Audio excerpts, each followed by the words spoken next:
So now we want to look a bit more in terms of what is the consumer doing, how are they shifting, and realistically what's happening with the housing market. So we've had some early data that has shown some cracks, and that has continued to happen throughout, which is important when you look at May, because typically May really kicks off really April, but let's talk about May for a moment. Is normally when you see a nice increase in just buying homes, because this is kind of that key period for home buying when you think about that season. So that's what we want to look at in terms of, well, where's the volume? Is there enough volume? Where's the home buyers and home sellers really looking at? So now, the U.S. retail inventories, excluding motor vehicles and parts, changed from the prior month, have gone up. And again, this is what we've been talking about, and we started talking about it last year, and it was actually before we got this big increase, because we were saying, look, inventories are going to go up because everyone overbought because of fear about supply chains, bottlenecks. So everyone overbought. They all showed up at the same time, just as the consumer slowed down a bit. Not a huge amount, but slowed down enough that it's now showing up in a lot of the data. And then the U.S. retail sales, retail trade industries, excluding motor vehicles, pre-pandemic trend, you can see just the amount of inventory sitting there, pre-pandemic trend being 18 to 19, and where we currently reside and how inflated we are on the inventory front, which again, continues to be an underlying problem and where the pressure continues to reside. So now when you start looking at, okay, well, how are people feeling about this? It's buying conditions for large household durables hit lowest reading on record according to the May University of Michigan survey. So this is going back to the 1970s. This is essentially the worst time ever, according to the consumer, to buy household durables. I'm pretty sure anybody who has tried to buy a household durable would agree this is a terrible time to do it. So there's nothing surprising, but again, it's just you're seeing a lot of this pain and this slowdown. So now when you look at for the third consecutive month, consumers still expecting prices to rise. They're expecting it to be at 5.4% during next year, a 4-decade high. So when you look at the last time consumers, expected this type of price, it was back in the early 1980s. So when they're looking at what is happening right now and the problems that are being seen in the market, you're starting to see a lot of these fears. And as people expect prices to go up, again, they're going to try to shrink the amount that they're spending. They're going to try to conserve as much as possible in order to cover what they see as incoming pricing. So then when you look at the sentiment in general, the sentiment index for University of Michigan was much weaker in May at 59.1 versus the estimate of 64 and versus the 65.2 in April. Current conditions down to 63.6 versus the estimate of 69.3, and the expectations are down to 56.3 versus the estimate of 61.5. So again, you're seeing everything move in the wrong direction in terms of expectations, the consumer, what they're seeing, how they're feeling, and again, what they're going to see, and they will cut back on consumption because now you started to see it drop. People said, look, we're feeling it, we're seeing it. This is a problem, but they still had spare capacity on their credit cards. They still had spare capacity on their credit ratings based on where they currently sit. And now you're starting to see that really bite. Then when you look at industrial production, stronger in April coming in at 1.1% versus the estimate of 0.5. And then the previous month was revised down. Factory production at 0.8, utilities 2.4%. So again, you're still seeing that industrial production, but as we looked at, and remember there was that nice little ramp in some of the new orders, some of the activity, but now you're starting to see that unwind a bit. And it's not to say that we're going to see a big drop, especially when you start talking about work weeks, as we talked about in some of the leading indicators in segment 2. It's that you're just going to kind of get a bit of a slowdown, a flatlining. Not that you're going to get a big walk back. And then it'll, as inventories continue to build, we would expect to see industrial production dip a bit further. And that's when you start factoring in with some other pieces. So the plunge in May, Empire Manufacturing, estimate was for 15, came in at negative 11.6. New orders fell to negative 8.8. Shipments dropped to negative 15.4. Prices paid eased, but still above February levels. Six-month expectations got a bit better. Employment increased, reversing weakness from March. But Again, you're seeing employment bouncing, but nothing crazy back to the highs. But the general business conditions continue to deteriorate, continue to become a problem. And again, this is more of that leading indicator for where things are going, which is when you look at shipments were down, unfilled orders were down. So again, people were filling orders, able to catch up with orders. Shipments were slowing, manufacturing shipments. So again, leading indicators, no more backlog to the same level. That's starting to get a bit better. And then when you look at manufacturing shipments also coming down. Prices received dipped, but as we were saying, we expect this to kind of go up and down, to have this sideways move depending on what is being passed through and what is being recovered at that point in time. And then the Bloomberg Economic U.S. Survey and Business Cycle Indicator Surprise Index came in negative again, which when you look at the negativity in 19, this is part of what we were talking about with some of the fears that we were seeing prior to even COVID. So then when you start looking at those business inventories, survey was for 1.9, came in at 2%. We do expect that to remain elevated as we come into April and then again in May.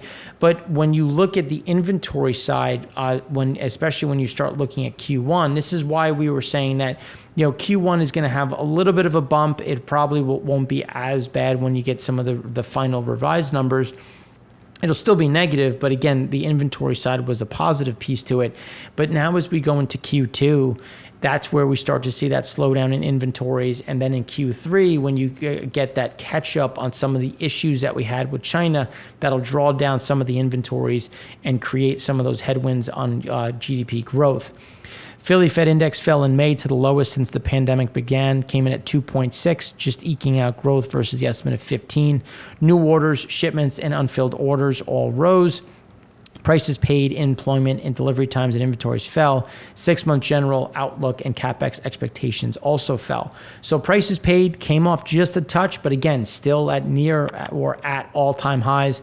Expected CapEx dropped. Again, that's what are companies going to spend going forward? Again, shrinking at that point.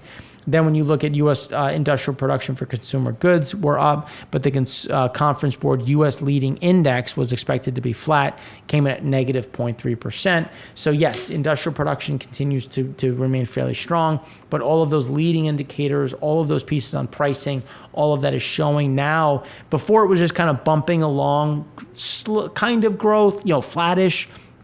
Now a lot of these things are moving firmly negative, and given what we're seeing in some of the other leading indicators, we don't see that reversing, giving more pressure to how June finishes and how that leads us into Q3. Now, when you look at the 6-month forecast for Philadelphia, the index has fallen to its lowest since December of 2008. Again, 2008, you can't keep coming back to a lot of these lows, and we all know how much pressure we were in when we got into that period of the great financial crisis. So the leading economic indicators, or the 10 economic indicators, saw its year-over-year growth slow in April to 4.7%. Still strong relative to history, but the trend is clearly in deceleration and below peak growth rates during post-Great Financial Crisis growth slowdowns. Again, this is where we expect this to continue to accelerate to the downside, just looking at it from a different way.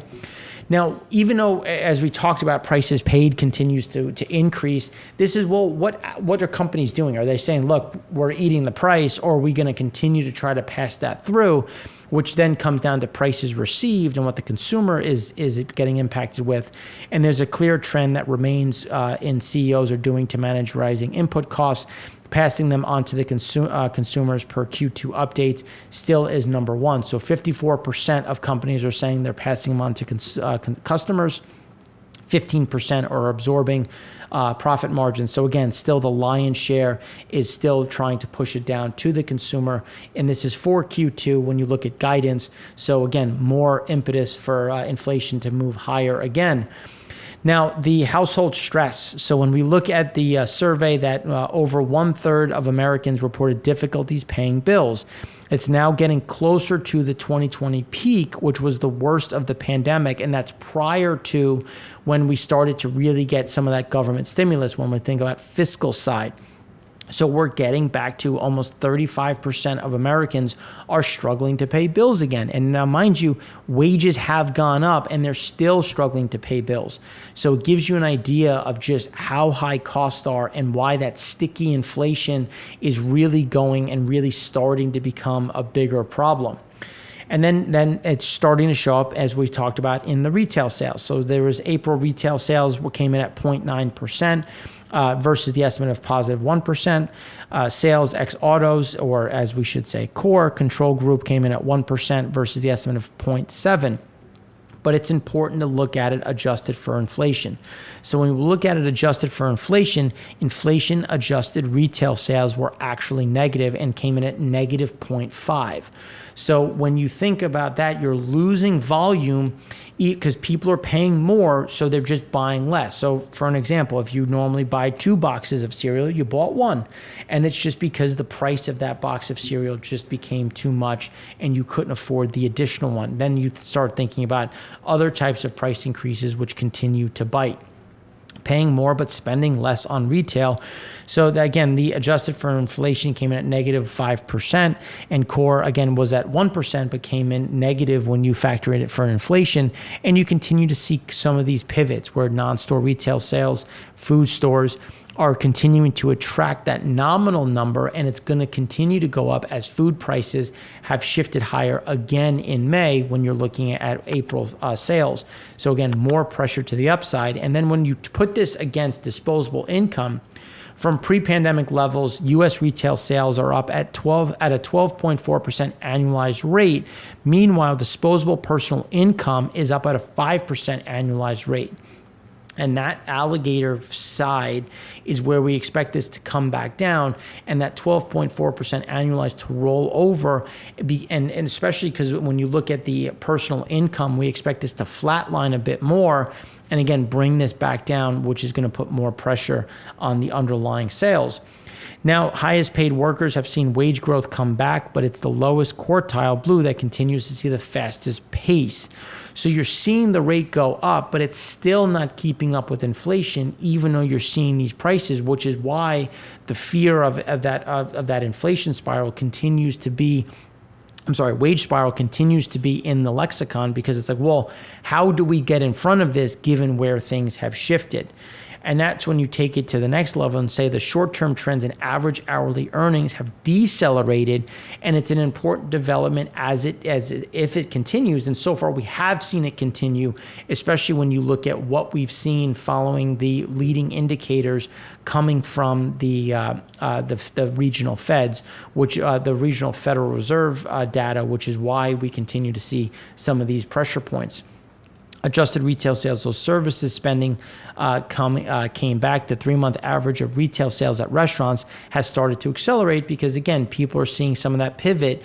But this is where we see some of those flatlining. We talk about it in the EIA show when we talk about open table, and we expect to be at about 5% above normal. So this is jiving with what we've seen there. But when you look at the CEO confidence, so CEO confidence measured by Conference Board sank in Q2, update to 42, down from 57 in Q1, and the lowest since the pandemic began. Nearly 60% of CEOs expect inflation will come down over the next few years, but also believe that rate hikes to tame inflation will cause a recession, which is why we expect to see an additional slowdown in CapEx spending. So then when you start looking at motor vehicle production, we've got a nice little pickup, which will, again, bring down some of that underlying inflation as more cars are made available and you're seeing a bit more of movement just based on volume being available. Now here we come with existing home sales. So along with home prices continuing to climb, monthly supply for existing homes has failed to move up in any considerable fashion, which is keeping pressure on home buyers. So we're still you're starting to see a little bit of this creep a bit higher. But when you start looking at some of the other data sets, this is where the available supply is always going to be indicative, or can be influenced, obviously, based on numerator, denominator, as to, well, how many homes are there? If they don't get taken off the market, well, then the denominator is going to get bigger. And that's where you're going to start to see some of these the numerator is going to get bigger because the available homes will go up, and then the actual buyers in the denominator will go down. And again, shifting some of those different pieces. So then when you look at the flatbed outbound tender rejects, this is when you're looking at flatbeds. Flatbeds was showing some of the slowdown because this is how you move lumber. This is how you move steel. This is how you move construction products, is on a flatbed. And this started to show some of those issues that we've seen, and it started in early April, and it's only gotten worse as we progress through May, even though lumber prices have come way down. All of these things have started, which again is becoming some of those underlying problems.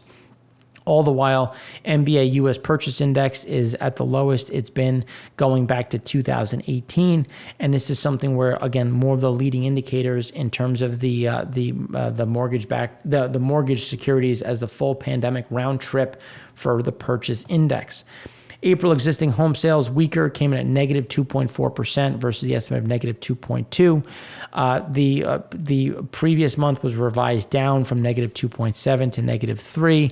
Medium home prices, again, still strong, 391,200. Monthly supply rose to 2.2 months versus 1.9 because of this underlying slowdown. Now, when you look at purchases in general, when you start looking at the different shifts, and again, this is looking at the rate lock and what people are trying to do in terms of getting in front of mortgage rate increases, you can see that obviously the cash out has come down, because why would you want to cash out at these prices? But you're also seeing a lot of that pent up demand is now gone, where you've seen a drop in what people are willing to come in and purchase them for just based on rates. So again, you're starting to see a little bit of a continuous slowdown on the mortgage side. Now, when you start looking at Redfin Homebuyer Demand Index was down 7% year over year. So we're now below where we were in 2021, which was obviously a red hot year. But you're starting to see some of these cracks as prices bite, as wages don't keep up, as living costs go up, as rates go up. And rates going up has a direct correlation to U.S. of housing affordability. Well, I shouldn't say direct, because it's two things. It's home prices and rates, which is obviously showing and sending affordability into a spiral. U.S. weekly active home listings continued to improve, but just to be clear, it should improve. And the reason why is because we're coming into that time of year where you typically list your house in the spring and summer months.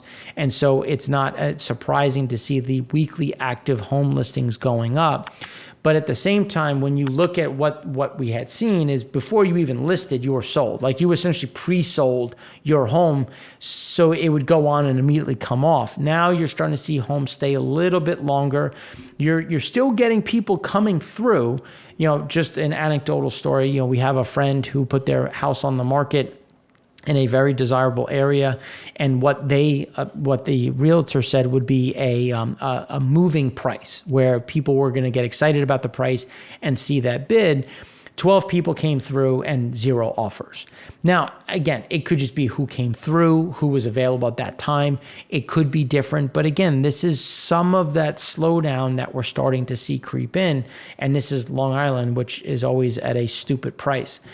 So the great chart from the level is the shelter component of CPI is set to come way down unless this historical relationship is broken.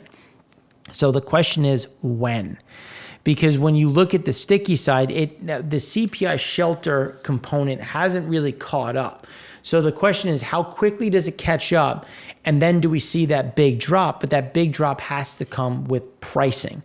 And only really prices is going to drop that in general when you look at the University of Michigan survey of good time to buy a home, which against historics is the worst time ever. So right now people are saying this is the worst time ever to buy homes, but yet prices continue to go up. So this is when it comes down to, well, how much volume is available? Who is selling? What is your rate?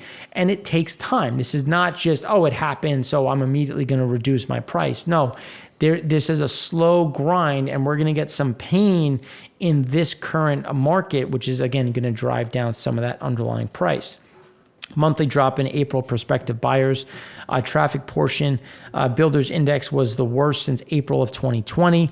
And when you look at before 2020, it's the worst that we've had since 2018 in terms of traffic. So the prospective buyers have also slowed in terms of who is coming to buy a home. Median single family existing home price continued to grind higher in the South, but that's where we see the most volume coming online. So we expect the South to see some of this flatlining after flat lines start to roll over. As we've seen on the national side, the West has fallen, has had a big drop. The Northeast has bounced a bit as the Midwest has come down and flatlined. So again, we expect to see some of these pieces starting to normalize and starting to cool off. But again, it takes time to do that, especially when you look at new home sales falling below pre-pandemic levels. So when you look at new home sales going back to 2010, you can see that we're starting to roll over. And then the U.S. new one-family homes months of supply continue to go up when you look at new one-family homes. So again, as we've been talking about, there's a lot of construction that has been in the backlog because of these delays, because of these problems. They are now coming to market, and that is going to help address the supply issue. So then when you look at April housing starts were weak, coming at negative 0.2% versus the estimate of negative 2.1%. So still better than expectations, but a slowdown. Building permits came in at negative 3.2% versus the estimate of negative 3% as you start to get the permits slowing, just because there's a lot of wood to chop. There's a lot of construction that has to be done. So why am I starting something new when I still have to finish what is there? And then the spread between housing completions and units under construction moved to the new low and deeply negative in April. Because again, there's still that backlog. There's still this construction bottleneck. And as that gets completed, you're going to get more and more product coming to market as, again, addressing some of these shortfalls. And to the point where if you take everything that is under construction, so everything that's been completed, under construction, and not yet started. So when you look at under construction right now, that would take monthly supply to the highest it's ever been, or just below where it was in 1979. So just to give an idea of the amount of volume that is sitting in the wings, and it's starting to get completed because we have had some of the supply chain get a bit better. And again, this is a great chart from our friend Eric, which when you look at the normalized inventory, so when you look at lumber, things have normalized a bit. So slightly low in terms of just how quickly things have come through. You know, when you look at have excess has increased to 29%, normal at 60%. So you're seeing some of these shortfalls that have been pervasive in the system starting to contract, starting to get some of that priming of the pump. And it's also because there's not a lot of new stuff behind it. So you're taking delivery and you're completing what you have, and that's again creating some. And that as that construction comes on, it'll put more volume into the market, which is why home builders index fell sharply in April to 69 versus the estimate of 75, 77 in the prior month. The monthly drop was largest since April 2020, as housing market faces more issues. Current sales and prospective buyers traffic components fell to the lowest level since the summer of 2020. Now, when we take that and we look at home sales, have a long way to fall. MBA purchase index readjusted, as you can see, is moving further and further negative. Existing home sales typically follow that trend. They have shaken it off. But again, 2021 was a very unique year where people wanted to get from that urban to suburban to rural side. Anybody that wanted to do that has done it, and now you have rates almost triple what they were at that point in time, which means that there's no impetus to do it right now. As existing home sales may reverse course as mortgage rates take off, as we've been talking about, and just another way to look at it. So that's what we have for you for the rest of the U.S., the consumer, the retail, the real estate side. Now, in the next segment, we're going to go deeper into Europe and what are some of the things that we expect to come out of Lagarde and that region over the next few months.